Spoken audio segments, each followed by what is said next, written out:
जी हाँ दोस्तों, जैसा कि आप सभी जानते हैं, एशिया कप 2025 का फाइनल महामुकाबला भारत और पाकिस्तान के बीच होने वाला है और इस रोमांचक जंग में भारतीय कप्तान सूर्य कुमार यादव ने पाकिस्तान को धूल चटाने के लिए एक खतरनाक प्लेइंग 11 तैयार की है। इस प्लेइंग 11 को देखकर न सिर्फ क्रिकेट जगत में हड़कंप मच गया है, बल्कि पाकिस्तान के कप्तान सलमान अली आगा और उनकी पूरी टीम को अभी से हार का डर सताने लगा है। भारत और पाकिस्तान एशिया की दो सबसे ताकतवर टीमें जब मैदान पर उतरती हैं तो यह सिर्फ एक क्रिकेट मैच नहीं बल्कि एक रोमांचक जंग बन जाती है। दोनों टीमों में एक से बढ़कर एक विस्फोटक बल्लेबाज और धारदार गेंदबाज हैं, जो अपनी तूफानी बल्लेबाजी और कातिलाना गेंदबाजी से किसी भी पल मैच का रुख पलट सकते हैं। जब भी भारत और पाकिस्तान आमने सामने होते हैं, दर्शकों को दिल थाम कर बैठना पड़ता है, क्योंकि यह मुकाबला सिर्फ खेल नहीं बल्कि जज्बातों की लड़ाई होता है। एशिया कप 2025 का फाइनल भी ऐसा ही एक करो या मरो वाला मुकाबला होने वाला है, जहां दोनों टीमें एशिया का बादशाह बनने के लिए जी जान लगा देंगी। पाकिस्तान ने अपनी प्लेइंग 11 में कई धाकड़ खिलाड़ियों को शामिल कर भारत को चौंकाने की रणनीति बनाई है, लेकिन सूर्या ने कोच गौतम गंभीर और चीफ सिलेक्टर अजीत अगरकर के साथ मिलकर एक ऐसी खूंखार प्लेइंग 11 तैयार की है जिसमें 3-4 बड़े बदलाव किए गए हैं। ये टीम न सिर्फ पाकिस्तान की बल्लेबाजी को तहस नहस कर देगी, बल्कि उनकी गेंदबाजी को भी ध्वस्त करने का दम रखती है। सूर्या ने बल्लेबाजी क्रम को इतना मजबूत बनाया है कि यह पाकिस्तान के गेंदबाजों को रुलाने के लिए काफी है, और गेंदबाजी लाइनअप ऐसा है कि पाकिस्तानी बल्लेबाजों को मैदान पर टिकने नहीं देगा। तो दोस्तों, आइए जानते हैं कि यह फाइनल महामुकाबला कब, कहां और कितने बजे खेला जाएगा। दोनों टीमों का हेड टू हेड रिकॉर्ड क्या कहता है, पिच और मौसम का मिजाज कैसा रहेगा और इस मुकाबले को आप लाइव कैसे देख सकते हैं।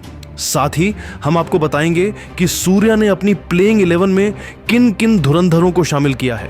तो बने रहिए, क्योंकि यह खबर इतनी रोमांचक है कि आप इसे मिस नहीं करना चाहेंगे।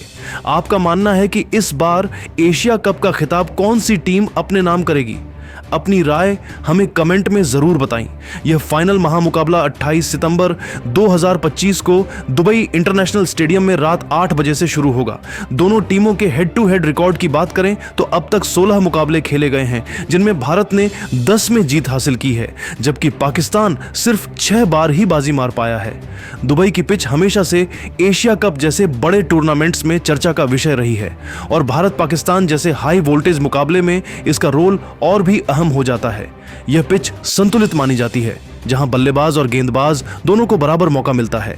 शुरुआती ओवरों में नई गेंद तेज गेंदबाजों को हल्की स्विंग और अतिरिक्त उछाल देती है, जिससे जसप्रीत बुमराह और शाहीन अफरीदी जैसे गेंदबाज खतरनाक साबित हो सकते हैं। जैसे जैसे खेल आगे बढ़ता है, पिच बल्लेबाजी के लिए अनुकूल हो जाती है और रोहित शर्मा, विराट कोहली या बाबर आजम जैसे बल्लेबाज बड़े शॉट्स के साथ खेल का रुख बदल सकते हैं। स्पिनरों के लिए दूसरी पारी में पिच पर पकड़ मिलती है, खासकर जब गेंद पुरानी हो जाती है, जिससे कुलदीप यादव और शादाब खान जैसे गेंदबाज कमाल दिखा सकते हैं। दुबई की धीमी आउटफील्ड और लंबी बाउंड्री बल्लेबाजों को बड़े शॉट्स लगाने की चुनौती देती है, और रात में ओस का फैक्टर गेंदबाजों के लिए मुश्किल खड़ी कर सकता है। कुल मिलाकर यह पिच एक रोमांचक जंग का वादा करती है, जहां धैर्य, रणनीति और आखिरी पलों का खेल ही विजेता तय करेगा। इस मुकाबले को आप टीवी पर स्टार स्पोर्ट्स के जरिए लाइव देख सकते हैं, जबकि मोबाइल पर सोनी लिव पर इसका लाइव प्रसारण उपलब्ध होगा। अब बात करते हैं सूर्या की उस खतरनाक प्लेइंग 11 की, जिसे देखकर पाकिस्तान के होश उड़ गए हैं। पहले नंबर पर ओपनर के तौर पर अभिषेक शर्मा मैदान पर उतरेंगे। फाइनल जैसे बड़े मुकाबले में जब सामने पाकिस्तान की घातक गेंदबाजी हो तो सबकी नजरें इस युवा सनसनी पर टिकी होंगी। अभिषेक अपनी आक्रामक लेकिन समझदारी भरी बल्लेबाजी से शुरुआती ओवरों में पाकिस्तान के तेज गेंदबाजों का सम्मान करेंगे, सटीक डिफेंस और गैप में चौके लगाकर स्ट्राइक रोटेट करेंगे। जैसे जैसे वे क्रीज पर जमेंगे, उनकी असली ताकत सामने आएगी। तेज गेंदबाजों के खिलाफ उनके पुल शॉट्स और ड्राइव्स, और स्पिनरों के खिलाफ आत्मविश्वास भरे कदम दर्शकों को रोमांचित करेंगे। पावर प्ले में तेज शुरुआत, मिडिल ओवर्स में सिंगल्स डबल्स और अंत में विस्फोटक हिटिंग, यही उनकी रणनीति होगी। अभिषेक मैदान पर आग बरसाते हुए पाकिस्तान की गेंदबाजी को बैकफुट पर धकेल सकते हैं और भारत की जीत के सबसे बड़े हीरो बन सकते हैं। दूसरे नंबर पर शुभमन गिल बल्लेबाजी करेंगे। एशिया कप 2025 के इस फाइनल में गिल अपनी क्लासिक टाइमिंग और शानदार शॉट सिलेक्शन के साथ मैदान पर उतरेंगे। पाकिस्तान के तेज गेंदबाजों के खिलाफ वे अपने कवर ड्राइव और स्ट्रेट ड्राइव से दबाव तोड़ेंगे। पावर प्ले में उनका फोकस तेज स्ट्राइक रेट के साथ विकेट बचाने पर होगा, ताकि भारत को मजबूत शुरुआत मिले। जैसे जैसे गेंद पुरानी होगी, गिल स्पिनरों पर हावी होंगे, सिंगल्स डबल्स के साथ पारी को संभालेंगे और मौका मिलने पर बड़े शॉट्स भी लगाएंगे। पाकिस्तान के गेंदबाज उन्हें स्लेजिंग से परेशान करने की कोशिश कर सकते हैं, लेकिन गिल शांत रहकर बल्ले से जवाब देंगे। अगर गिल सेट हो गए तो वे पारी को फिनिशिंग तक ले जाकर भारत को खिताब दिलाने वाले नायक बन सकते हैं। तीसरे नंबर पर खुद कप्तान सूर्य कुमार यादव यानी सूर्या उतरेंगे। मिस्टर 360 डिग्री के नाम से मशहूर सूर्या अपनी अनोखी शॉट चयन और आक्रामक बल्लेबाजी से मैच का रुख पलटने का दम रखते हैं। शुरुआती ओवरों में वे गेंदबाजों को पढ़ते हुए संयम से खेलेंगे, लेकिन एक बार सेट होने के बाद मैदान के चारों ओर शॉट्स की बरसात करेंगे, चाहे स्पिनर हो या तेज गेंदबाज। सूर्या बिना दबाव के रचनात्मक क्रिकेट खेलेंगे। पाकिस्तान के गेंदबाज जब ऑफ स्टंप पर गेंद डालने की कोशिश करेंगे तो सूर्या अपने ट्रेडमार्क स्कूप और रिवर्स स्वीप से रन बटोरेंगे। शॉर्ट गेंदों पर उनके पुल शॉट्स स्टेडियम को झकझोर देंगे। फाइनल जैसे बड़े मंच पर सूर्या का शांत आत्मविश्वास भारतीय पारी को मजबूती देगा और वे 150 से ऊपर के स्ट्राइक रेट के साथ पाकिस्तान पर दबाव बनाएंगे। उनकी बल्लेबाजी न सिर्फ रन बनाएगी बल्कि ड्रेसिंग रूम को भी जोश से भर देगी। चौथे नंबर पर संजू सैमसन विकेटकीपर बल्लेबाज के तौर पर खेलेंगे। जब भारतीय टीम दबाव में होगी तो सबकी नजरें संजू पर होंगी।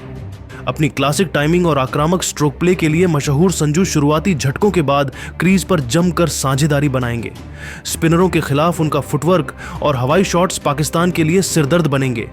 डेथ ओवर्स में उनकी पावर हिटिंग लॉन्ग ऑन और मिड विकेट पर बाउंड्री की बरसात कर सकती है।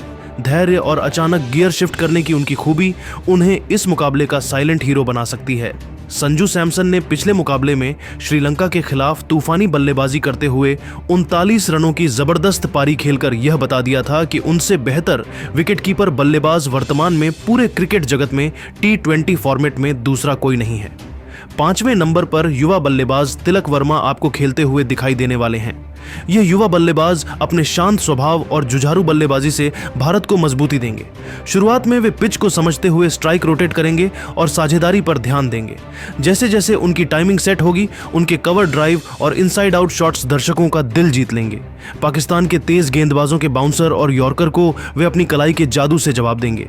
मिडिल ओवर्स में वे पारी को संभालने और तेज करने का संतुलन दिखाएंगे। अगर तिलक अंत तक टिके तो भारत की जीत की संभावना कई गुना बढ़ जाएगी। छठे नंबर पर हार्दिक पांड्या मैदान पर उतरेंगे। यह ऑलराउंडर भारत का एक्स फैक्टर साबित हो सकता है। बल्लेबाजी में अगर शुरुआती विकेट गिरते हैं तो हार्दिक पारी को संभालेंगे और अपने हेलीकॉप्टर शॉट और गगनचुंबी छक्कों से पाकिस्तान को बैकफुट पर धकेल देंगे। गेंदबाजी में उनकी सटीक लाइन लेंथ और बाउंसर मध्य ओवर्स में विकेट निकालने का काम करेंगे। उनकी फील्डिंग की फुर्ती भी भारत के लिए बोनस होगी। फाइनल जैसे दबाव भरे मुकाबले में हार्दिक का ऑलराउंड प्रदर्शन भारत की जीत की कुंजी बन सकता है। 7वें नंबर पर अक्षर पटेल खेलेंगे। यह ऑलराउंडर बल्लेबाजी में डेथ ओवर्स में तेज रन बनाएंगे और जरूरत पड़ने पर पारी को संभालेंगे। गेंदबाजी में उनकी कसी हुई लाइन लेंथ और आर्म बॉल पाकिस्तानी बल्लेबाजों को परेशान कर सकती है। मिडिल ओवर्स में रन रोकने और विकेट लेने में उनका रोल निर्णायक होगा। उनकी फील्डिंग की फुर्ती भी भारत को बढ़त दिलाएगी। 8वें नंबर पर शिवम दुबे उतरेंगे। अपनी पावर हिटिंग के लिए मशहूर दुबे मिडिल और डेथ ओवर्स में छक्कों की बरसात कर सकते हैं। स्पिनरों के खिलाफ उनका आक्रामक रुख पाकिस्तान के लिए मुश्किल खड़ी करेगा। गेंदबाजी में उनकी लेफ्ट आर्म मीडियम पेस और सटीक यॉर्कर डेथ ओवर्स में रन रोकने में कारगर होंगे। 9वें नंबर पर वरुण चक्रवर्ती स्पिन गेंदबाजी की कमान संभालेंगे। वहीं 10वें पर अर्शदीप सिंह और 11वें नंबर पर जसप्रीत बुमराह खेलेंगे। यह गेंदबाजी आक्रमण पाकिस्तान की बल्लेबाजी को ध्वस्त करने के लिए तैयार है। तो दोस्तों, अब आपको क्या लगता है, क्या सूर्य कुमार यादव द्वारा घोषित की गई है टीम सही है या फिर इसमें कोई बदलाव होना चाहिए? अपनी कीमती राय नीचे कमेंट करके जरूर बताइए और क्रिकेट जगत से संबंधित ऐसी ही नई नई वीडियो के लिए हमारे चैनल को जरूर सब्सक्राइब कीजिए। धन्यवाद।